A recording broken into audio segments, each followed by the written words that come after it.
ಸಿಂಹರಾಶಿ ವ್ಯಾಪಾರದಲ್ಲಿ ವ್ಯವಹಾರದಲ್ಲಿ ಅನರ್ಥದಿಂದ ಸ್ವಲ್ಪ ಗಲಾಟೆ, ಏನೋ ಒಬ್ಬರು ಮಾತಾಡ್ತಾರೆ ಅಂತಾದಾಗ ಅದನ್ನು ಸರಿಯಾಗಿ ಅರ್ಥ ಮಾಡ್ಕೊಳ್ಳದಲೆ ತಕ್ಷಣ ಸಿಟ್ಟಿಗೆದ್ದು ಅದಕ್ಕೆ ಕೂಗಾಡುವಂಥದ್ದು, ಜಗಳ ಮಾಡುವಂಥದ್ದು ಆಗಬಹುದು ಅಂತ ಅರ್ಥ. ಬೇರೆಯವರ ವಿಚಾರದಲ್ಲಿ ಪ್ರತಿಕ್ರಿಯೆಯನ್ನು ನೀಡಬೇಡಿ. ಯಾರೋ ಏನೋ ಹೇಳಿಕೆ ಕೊಟ್ಟರು ಅಂತಾದರೆ ನೀವು ಅದಕ್ಕೆ ಸ್ಪಂದಿಸ್ತಕ್ಕಂಥದ್ದು, ನೀವು ಅದಕ್ಕೆ ಉತ್ತರವನ್ನು ಹೇಳ್ತಕ್ಕಂಥದ್ದು ಖಂಡಿತವಾಗಿ ಬೇಡ ಅಂತ ಅರ್ಥ. ನಿಮ್ಮ ಕಾರ್ಯವನ್ನು, ಕೆಲಸವನ್ನು ಪ್ರಶಂಸೆ ಮಾಡಲಾಗತ್ತೆ, ಆದರೆ ಅದು ಎಲ್ಲರಿಗೂ ಕೂಡ ಉತ್ತಮವಾದಂತಹ ಸಂದೇಶವನ್ನು ಸಾರುವ ಹಾಗೆ ಇರಬೇಕು ಅಂತ ಅರ್ಥ. ಕೆಲಸಗಳು ಮಾತ್ರ ಸಕಾಲದಲ್ಲಿ ಪೂರ್ಣ ಆಗೋದಿಲ್ಲ. ನೀವು ಅಂದುಕೊಂಡಂತಹ ಸಮಯಕ್ಕೆ ಎಲ್ಲ ಕೆಲಸಗಳು ಮುಗಿಯುತ್ತೆ ಅಂತ ಅಂದ್ಕೊಳ್ಳೋ ಹಾಗಿಲ್ಲ. ಅದು ತನ್ನದೇ ಆದಂತಹ ಸಮಯವನ್ನು ತಗೊಳ್ಳಬಹುದು ಅಂತ ಅರ್ಥ. ಅನಗತ್ಯವಾದಂತಹ ವೆಚ್ಚಗಳಿಗೆ ಕಡಿವಾಣವನ್ನು ಹಾಕಲೇಬೇಕಾದಂತಹ ದಿವಸ. ಸಮಯಕ್ಕೆ ಸರಿಯಾಗಿ ಯಾವುದೋ ಸಹಾಯ ನಿಮಗೆ ಒದಗಿ ಬರುತ್ತೆ, ಅದು ನಿಮಗೊಂದಷ್ಟು ಧೈರ್ಯವನ್ನು ಹೆಚ್ಚು ಮಾಡ್ತಕ್ಕಂಥದ್ದು. ಸುಬ್ರಹ್ಮಣ್ಯ ಸ್ವಾಮಿಯ ಆರಾಧನೆ, ಪ್ರಾರ್ಥನೆಯನ್ನು ವಿಶೇಷವಾಗಿ ಮಾಡಿ. ಶುಭವಾಗಿ. ಕನ್ಯಾ ರಾಶಿ ಖಾಸಗಿ ಕ್ಷೇತ್ರದಲ್ಲಿ ಕೆಲಸ ಮಾಡ್ತಕ್ಕಂಥವರ ಆದಾಯ ಒಂದಷ್ಟರ ಮಟ್ಟಿಗೆ ಹೆಚ್ಚಾಗುವಂಥದ್ದಿದೆ. ಕಾನೂನಿನ ವಿಚಾರಗಳು ನಿಮ್ಮ ಪರವಾಗಿ, ಅಂದರೆ ಕಾನೂನಾತ್ಮಕವಾದಂತಹ ಹೋರಾಟದಲ್ಲಿ ಜಯಗಳಿಸ್ತೀನಿ ಅಂತಕ್ಕಂತಹ ಒಂದು ಭರವಸೆ, ಆ ನಂಬಿಕೆ ಹುಟ್ಟುವಂಥದ್ದಾಗುತ್ತೆ. ಕಾಲಿನ ಸಮಸ್ಯೆಗಳು ಕಾಡಬಹುದು, ಕಾಲು ನೋವು ಅಥವಾ ಬಹಳ ದಿವಸಗಳಿಂದ ಏನಾದರೂ ತೊಂದರೆಗಳನ್ನು ಅನುಭವಿಸ್ತಾ ಇದ್ದರೆ ಅದು ಇನ್ನಷ್ಟು ಮತ್ತಷ್ಟು ಉಲ್ಬಣವಾಗ್ತಕ್ಕಂತಹ ಸಾಧ್ಯತೆ ಹೆಚ್ಚಾಗಿದೆ. ನಿಮ್ಮ ಬೇಜವಾಬ್ದಾರಿತನ ಮಾತ್ರ ನಿಮಗೆ ಮಾರಕವಾಗುತ್ತೆ.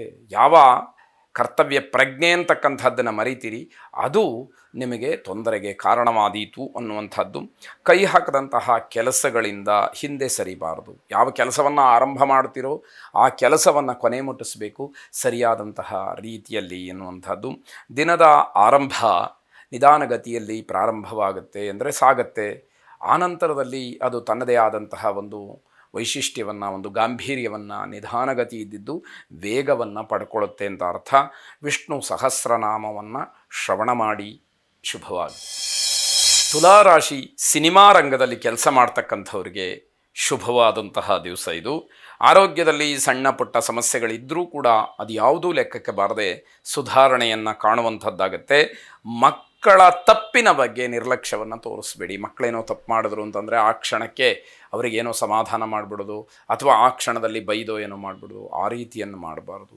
ಆ ತಪ್ಪಿನ ಹಿನ್ನೆಲೆ ಏನು, ಅದು ಎಷ್ಟು ದಿವಸದಿಂದ ನಡೀತಾ ಇದೆ, ಇದರ ಬಗ್ಗೆ ಎಲ್ಲ ದೀರ್ಘವಾದಂತಹ ವಿಚಾರಣೆಯನ್ನು ಮಾಡಿ ಮಕ್ಕಳಿಗೆ ಸರಿಯಾದಂತಹ ಬೋಧನೆಯನ್ನು ಮಾಡಿ ಅವರಿಗೆ ಉತ್ತಮವಾದಂತಹ ಮಾರ್ಗದರ್ಶನವನ್ನು ಮಾಡಿ ಅವರನ್ನು ಸರಿದಾರಿಗೆ ತರತಕ್ಕಂತಹ ಪ್ರಯತ್ನಗಳು ನಡೆದರೆ ಮಾತ್ರ ಅದು ಶಾಶ್ವತವಾದಂತಹ ಪರಿಹಾರಕ್ಕೆ ಕಾರಣವಾಗುತ್ತೆ. ನಿಮ್ಮ ಕೆಲಸದಲ್ಲಿ ಜನ ತಪ್ಪನ್ನು ಗುರುತಿಸಿ ಹೇಳಬಹುದು, ನೀನಿಂಥ ತಪ್ಪು ಮಾಡಿದೆ ಅಂತ ಹೇಳಿ ಜನ ಬೆಟ್ಟು ಮಾಡಿ ತೋರಿಸ್ತಕ್ಕಂಥದ್ದಿದೆ. ಸ್ನೇಹಿತರ ಸಹಾಯ ಸಹಕಾರಗಳು ನಿಮಗೆ ತುಂಬ ಅಗತ್ಯ ಇರುತ್ತೆ.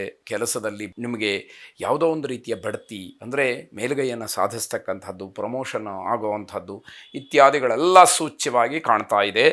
ಪ್ರೇಮಿಗಳಿಗೆ ತುಂಬ ತೊಂದರೆ ಆಗತಕ್ಕಂತಹ ದಿವಸ. ಎಚ್ಚರಿಕೆ ವಹಿಸಬೇಕು. ಎಲ್ಲಿ ಗಮನ ಕೊಡಲಿಲ್ಲ ಆ ವಿಷಯದಲ್ಲಿ ಹೆಚ್ಚು ತೊಂದರೆಗಳು ಆಗುವಂಥದ್ದಿದೆ. ಶಿವಾರಾಧನೆಯನ್ನು, ಶಿವಪ್ರಾರ್ಥನೆಯನ್ನು ಮಾಡಿ. ಶುಭವಾಗಿ.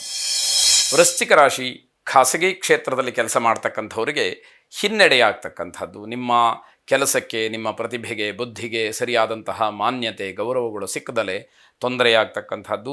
ವ್ಯಾಪಾರ ವಿಸ್ತರಣೆಗೆ ಹೆಚ್ಚಿನ ಅವಕಾಶಗಳು ಆಗ್ತಕ್ಕಂಥದ್ದಿದೆ.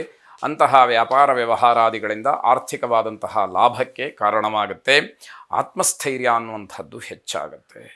ಯಾವ ಕೆಲಸವನ್ನು ನಾನು ಹೇಗೆ ಮಾಡಬೇಕು, ಯಾವ ರೀತಿಯಲ್ಲಿ ನನ್ನನ್ನು ನಾನು ಆ ಕೆಲಸದಲ್ಲಿ ತೊಡಗಿಸ್ಕೊಂಡ್ರೆ ನಾನು ಗೆಲುವನ್ನು ಸಾಧಿಸಬಹುದು ಅನ್ನುವಂಥದ್ದೆಲ್ಲ ಗೊತ್ತಾಗ್ತಾ ಹೋಗುತ್ತೆ. ಕಾನೂನಿನ ವಿಚಾರದಲ್ಲಿ ಜಯದ ಸೂಚನೆಗಳಿದೆ.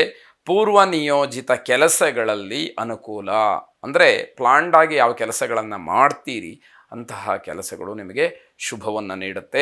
ದಾಂಪತ್ಯ ಜೀವನದಲ್ಲಿ ಏನೋ ಭಯ ಉಂಟಾಗುತ್ತೆ. ಯಾವ ಕ್ಷಣದಲ್ಲಿ ಏನಾಗುತ್ತೋ, ಹೇಗೆ ಆಂತರಿಕವಾದಂತಹ ಕೌಟುಂಬಿಕವಾದಂತಹ ಒಂದು ಸಮರ ಯಾವ ಕ್ಷಣದಲ್ಲಿ ಬೇಕಾದರೂ ಕೂಡ ಘಟಿಸಬಹುದು ಅನ್ನುವಂತಹ ಭಯ.